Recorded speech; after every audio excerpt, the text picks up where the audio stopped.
art is one of the many crucial factors that can make a manga appealing. It's always going to be the first thing your eye gets attracted to on the page, and majority of the time, authors know this and so they take advantage of the potential that can be crafted from such imagery. Rather than just being a bunch of cool looking images thrown onto paper, it becomes something expressive that's filled with heart and soul, making you become even more engrossed and connected to the events that are being played out, as at times just a single image is enough to give you a rush of emotions without any words being needed. This is why I appreciate art in manga, as it can really enhance the quality of a series dramatically if it's laid out correctly. And I think it's great that there are so many manga out there with vastly different art styles for the world to get immersed into, as you'll rarely run into the exact same art style. However, part of this logic can be applied to just one series entirely. As the longer author's work continues, you'll start to notice a change in their art style. This can be a good and at times a bad thing. The manga industry is relentlessly demanding, to say the least, especially when it comes to the schedule of releasing a chapter every single week. And so having to keep up with such consistency means adapting to the situation to the best of your capabilities. Drawing a story for so long can end up really benefiting the author when it comes to their art, as they'll constantly be developing themselves on a regular basis. However, for others, this pace of quality is something that is bound to eventually trickle off. In this video, I want to discuss the artwork in Naruto and the considerable amount of changes it has gone through during its 15-year run. For me, there's three main noticeable changes in how Kishimoto has approached his artwork in this period of publication, and so I plan to talk about these changes as well as the pros and cons each style brought to the table. Of course, this is my opinion. Art is always going to be a subjective topic to discuss, so you may disagree with what I think works and what doesn't. And hey, that's fine. The world would be boring if everyone liked the same thing anyway. So with that small notice out of the way, let's dive in and talk about the evolution of art in Naruto. Early Naruto will always carry the most charm in terms of look, and I feel like this sentiment can be carried over to other series, as it's always really fascinating to see just how different each manga looked visually when it began publication compared to what it looks later on. Characters are drawn very loosely, as you'll notice how Kishimoto will sometimes not always connect the line strokes when drawing. While this stylistic choice is always going to be up for interpretation, I always found that this decision benefits the artwork heavily, as it's given the drawing room to breathe. It's not always necessary to have every line be connecting, as at times it can give off a rather restricted and stiff look. This technique is especially common the most in the way he draws eyes, as while they're often the most simplest design in this current time period for Kishimoto, he still gives them the necessary space by not having the entire line wrap around but instead break apart. When it comes to expression, it's something that should always have the freedom it needs to give off such clear emotions, and if that becomes restricted, then it's just going to come across as lifeless. And so when comparing what I just said to Kishimoto's style of line separation, I think it makes sense for him to be designing characters this way, as due to the nature of the story with all kinds of different actions taking place, it gives him the freedom to show how acrobatic and free his characters can be. And going back again to the eyes, they're known for being one of the most expressive parts of the human body, and so I think it's a great touch to have majority of the cast keep this as a signature look throughout the entirety of the series, unless if you're Rock Lee.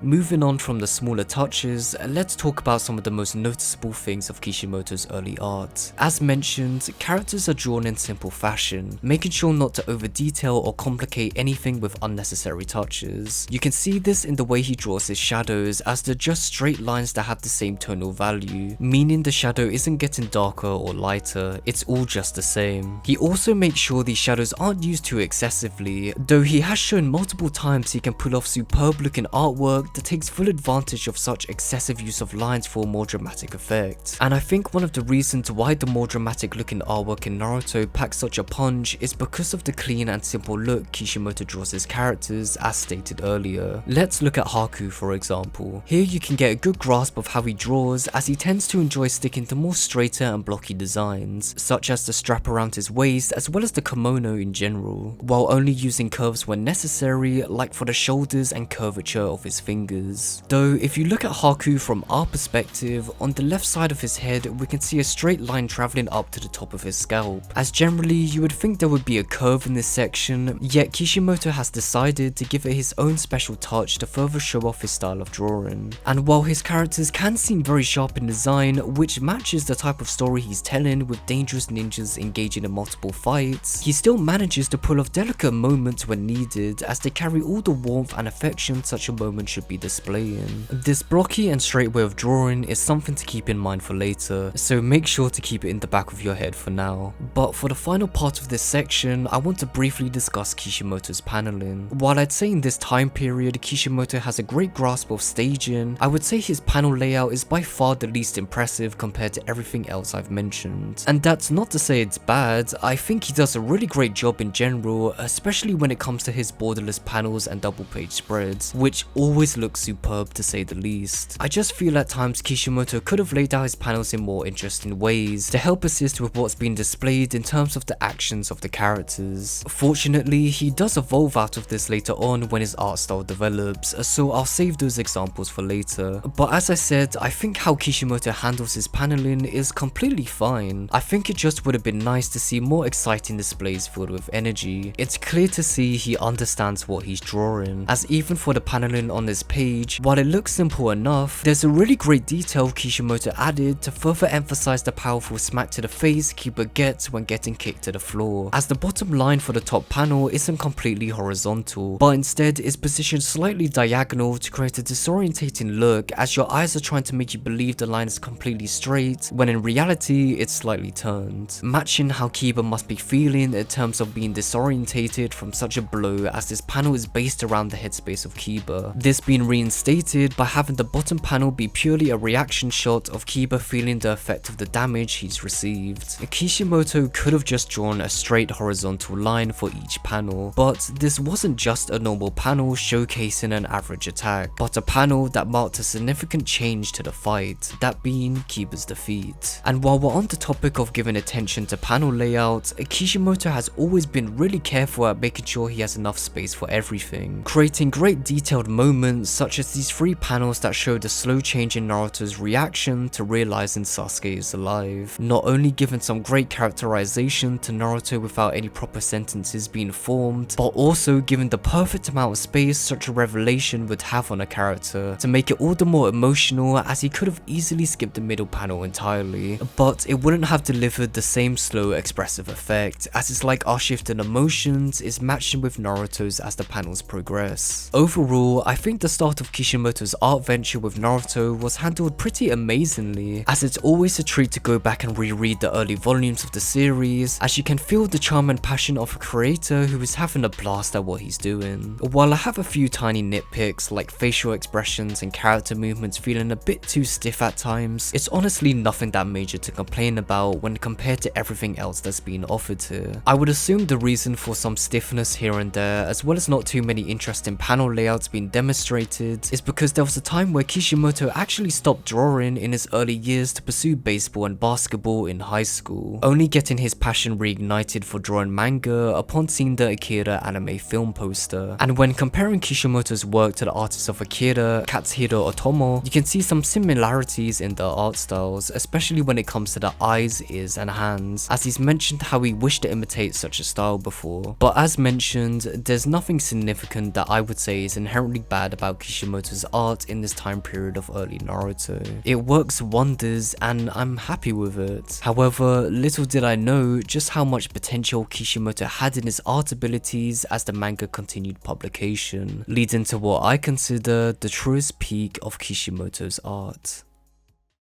This time period of art for Kishimoto is without a doubt my favourite, and just goes to show how truly talented of an artist he can be. It's a bit tricky to pinpoint the exact moment his art leapt in quality, as it's never going to be something that happens instantly from one chapter to the next. I would say around the middle of the Search for Tsunade arc is where Kishimoto's art shows signs of changing, but it's not until the Sasuke retrieval arc to where we really get to see a significant amount of improvement in the way he approaches his penmanship. To give give a quick side-by-side comparison before getting into anything too deep. On the left is a cover page Kishimoto drew for chapter 3, while on the right is a cover page he drew for chapter 185. Just by looking at these two pictures side by side, you can truly see how much confident Kishimoto is in the way he draws his characters. The pose feeling a lot more stronger, especially thanks to the more natural proportions that fit with the rest of the body, such as the feet. However, what I think works so well for Kishimoto is how much more experimental he becomes with his angles, as they further emphasize the emotions that the characters are giving off. Such as this shot of Naruto, as the viewpoint is deliberately drawn underneath the body so we're looking up at him, making us feel a lot more insignificant and puny compared to Naruto towering over us, as this choice in angle helps back up Naruto's words of how intimidating he is. The slight fisheye lens effect also helps add on to the demonic nature of Naruto's Nine Tails power, radiating an unnatural and troubling visual as his head has blocked out the sun along with the clouds circling around him ominously. This consistent use of brilliant angles greatly helped Kishimoto's artwork move away from stiffer poses he had during the start of his publication, as it was pushing himself to understand his art form better. Pulling off fisheye lens staging is an incredibly challenging and demanding task, as it's something that should only be attempted when you have a confident understanding of how you draw your characters and environments. Otherwise, it just isn't going to look quite right. And I think this goes to show how truly in his element Kishimoto was with his artwork during this time period of Naruto. He was truly dedicated to bringing out the best of his artistic capabilities, as he would even go as far as redrawing pages that he wasn't happy with, such as this page with Kidomaru preparing what is supposed to be a death blow against Neji. According to Kishimoto, he originally got informed about potentially changing the artwork above due to his twin brother, who's also a mangaka, who had called it uncool and boring. And when looking at the art that's been displayed here, while it looks fine and gets the message across of what's happening, it could definitely use a number of improvements to not only make things look more interesting, but to also express a lot more emotion considering how impactful of a moment this scene is supposed to be. This is supposed to be Kidomaru's powered up attack that he believes is going to deliver the final death blow to Neji, yet it doesn't feel that way at all. It just feels like another ordinary attack, with the only difference being Kidomaru's appearance. The angle doesn't help either, as it only adds on to how underwhelming of a moment this is, as it's a fairly standard shot that leaves a lot of unused open room, resulting in a very flat looking environment that doesn't complement the character that takes center stage. This is a double page spread as well, and from the way everything is drawn, it really feels like it isn't deserving of one and could have just been used for a singular page due to the lack of energy this moment carries. Now let's take a look at how Kishimoto redrew this double page spread after realizing what could have been improved. As you can clearly see, this is 100 times better compared to his previous work. Instead of Kidomaru just using his two arms to prepare the bow and arrow like in the earlier artwork, he's now using every single limb on his body, which truly emphasizes how much more powerful and devastating of an attack this is going to be. There's no waste here, as everything is being put to use, and that's the same for the environment. Instead of the trees just being used as just a backdrop, they're now incorporated into the main attraction of the image due to Kidomaru's strings being tied to the scenery, literally making the whole image tie perfectly into one complete package. The much more interesting choice of angle also helps create a better understanding of the charge up for Kidomaru's attack, as the top half of his body is a lot smaller, such as his arms, compared to the bottom half, such as his feet, creating a dynamic, powerful posture. The panel to the top left also reinstates the sheer power that has been delivered compared to what Kishimoto had drew before, having a shot that focuses on a harsh expression filled with veins popping out. And for a final side note, I think it's a really great touch how the sound effect letters travel along the direction of the bow, as it makes the camera angle feel like it's warped slightly at a curved angle. As said,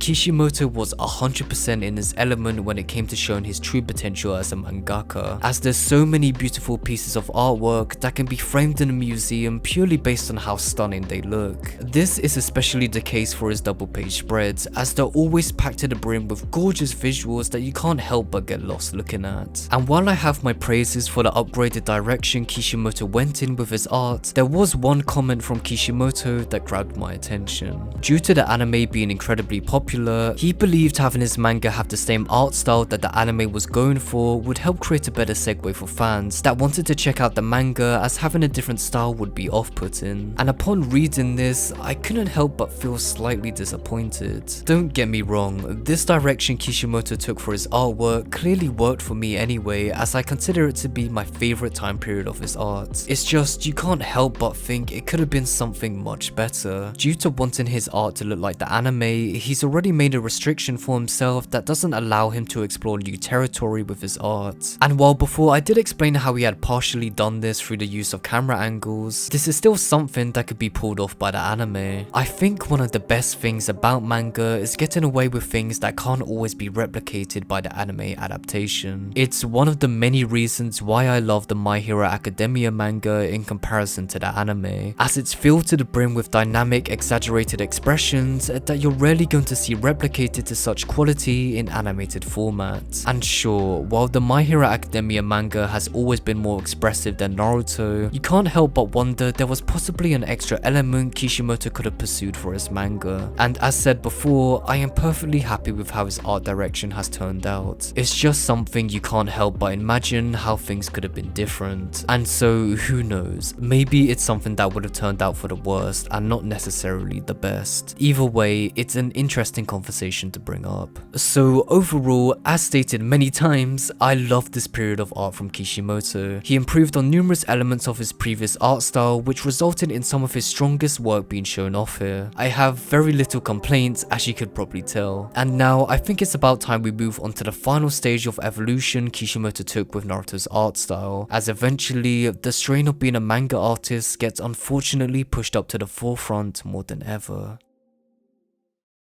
Before I dive into this next section fully, I think it's best we understand the area in the story where Kishimoto's art starts to change. As like his early work, it's a slow transition and nothing is sudden, but for this case, it's a much slower change. I'd say around the Akatsuki suppression arc is when the quality of Kishimoto's peak art slowly starts to change, as characters don't feel as refined as they used to be, but starting to look like they're drawn at a faster and more sketchy rate. And it's not something that is completely apparent straight away, but something you can slowly see surfacing the more you read on, especially with character faces. And so to judge an exact cutoff point would be borderline impossible. So I'm going to start with the arc where it became the most visible, that being the war arc. Unfortunately, this is the weakest period of art for Kishimoto. And look, while what I'm saying may sound harsh, all I said is that it's the weakest, not that it's horrible. Kishimoto really set the bar high with what he was delivering previously,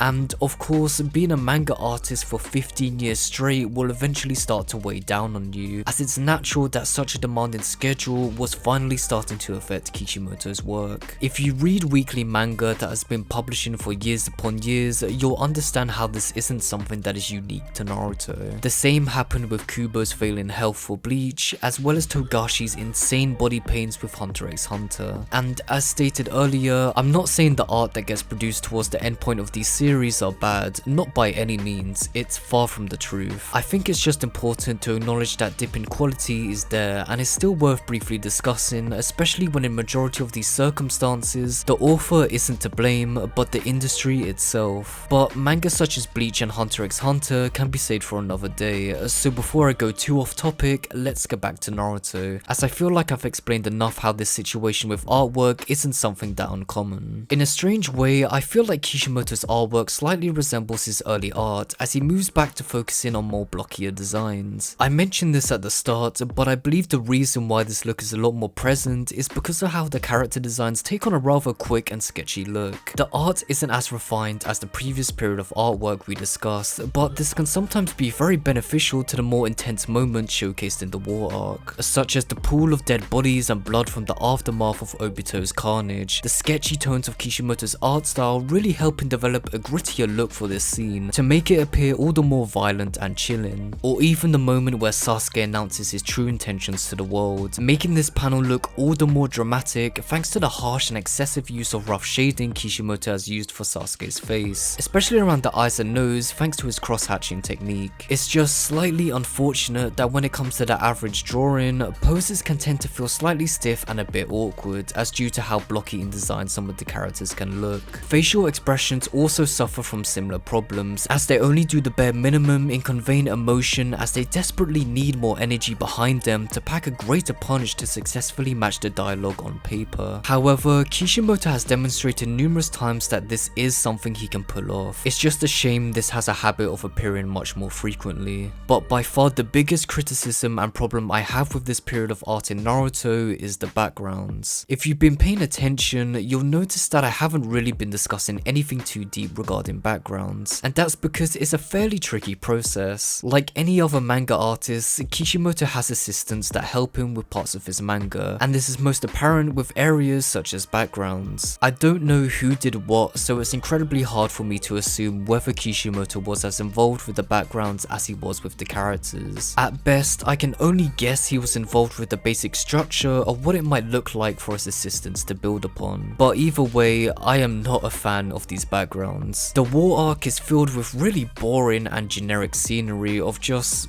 well, rocks and a black night sky. And it all just ends up clashing against the characters in the forefront, which makes things look really messy and not pleasing to the eye at all. A thing that doesn't help is how much more reliant Kishimoto has been in terms of adding more lines of shades onto his characters. While in the past I praised him for not being overly excessive in this department, here it's almost completely thrown out the window, as a lot of the characters are just covered in them when it's really not needed. And to make it worse, the backgrounds are also littered with the same style of shading, which, as I said before, clashes with the characters and just doesn't make things look all that appealing. And that's not to say all the backgrounds aren't great. The war arc has produced some of the most beautiful looking artwork to come out of the series. It's just when it's not a double or full page spread, the weaker side of his art style becomes more prevalent. Unfortunately, the war arc is filled with a lot more weaker displays of Kishimoto's art that never appeared as frequently compared to his earlier work. It's not an issue of an artist who lacks understanding of how to create more appealing and impactful visuals, because as shown, it's clearly something he can do, but instead an issue of a struggling manga artist who was trying desperately to keep up with the schedule of producing a weekly manga, until eventually it all caught up.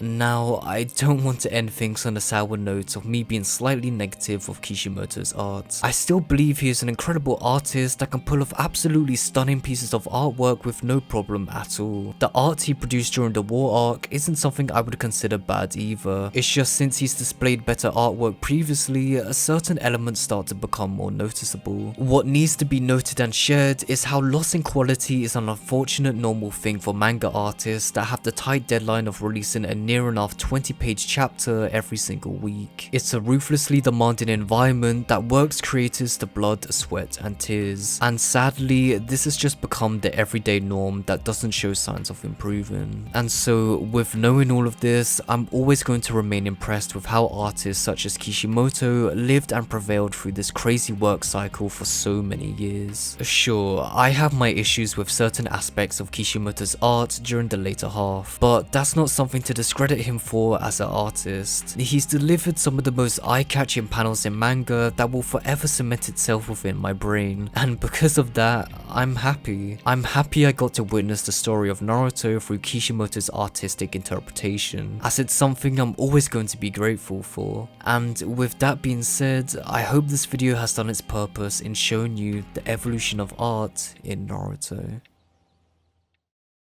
So that's it for this video. This is by far one of the biggest videos I've made, so I really do hope it was worth it. I've always loved Kishimoto's art, and so I really wanted to make a video dedicated to talking about the changes it went through. And hey, maybe you disagreed with a lot of the things I said. Maybe your favorite section of art from Kishimoto is during the war arc, and my response to that is great. As mentioned at the start of the video, art is always going to be a subjective topic, so maybe you saw a few things differently compared to how I interpreted it. And all the power to you, as you shouldn't let someone else ruin what you enjoy. So besides that, if you liked anything I've talked about in regards to this discussion of the art in Naruto, then please give the video a like, subscribe, and turn on the notification bell so you can get notified when I drop my next video. It's for free and it lets me know you're enjoying my content, so if you're at least a slight bit interested, you might as well stick along for the ride. As well, do follow me over on my Twitter account at MikeyUbi. It's the place where I'm most active active, so if you want to message me over there or just see what I'm up to, then feel free to check it out. And also, do comment below if there's anything you'd like to talk about,